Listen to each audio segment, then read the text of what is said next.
Hi guys, bumili nga pala ako ng crayfish dito sa farm nila. Ito nga pala yung setup nila, syempre, ayan. At dahil unang araw ko ngayon, nanghingi muna ako ng tubig sa kanila dahil hindi ako nakapag-ready ng tubig. Ayan, para hindi rin pala manibago yung aking crayfish na bibilin. Ayan, sinalin ko na nga pala dito yung tubig na hiningi ko sa kanila. Ayan. At ito na nga pala sila. Ito, ayan o. Ito yung dalawang lalaki.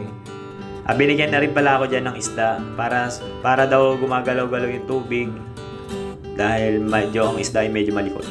2.5 inches na ata to. Ayan o.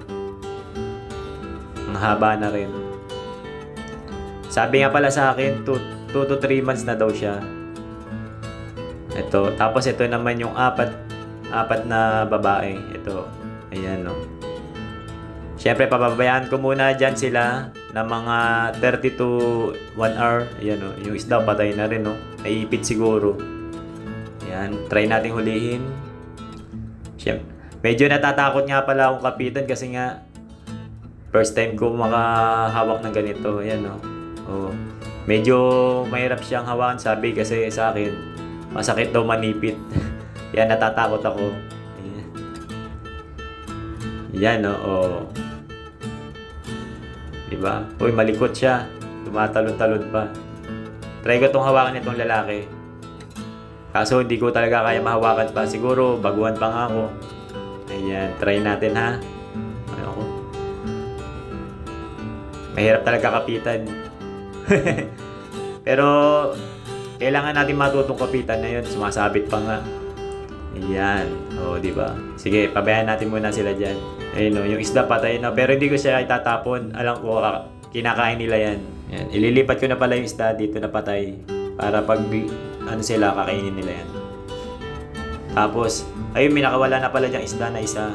Nakatakas tumalon. Pero pinabayaan ko na. Ayan sila o.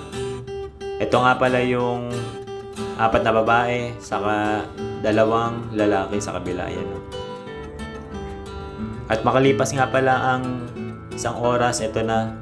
Yung 2 nawawala na, tumalo na siguro. Ayan o. Ayun na nga isa o. Kita nyo?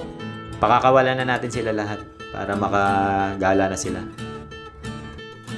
At ito, ayan, nilagyan ko nga pala ng dahon ng malunggay. Sabi nila kinakain daw nila yan. Tapos nilagyan ko na rin ng mga tubo para may taguan sila, may bahay sila dyan. Ayan o. Mukhang kampante na naman sila. Sana mabuhay sila hanggang bukas. Dumami sana sila. Ayan. Tapos nilagyan ko na rin sila ng takip. Ayan o, screen. Para hindi mapasok na kung ano man, kung may papasok dyan.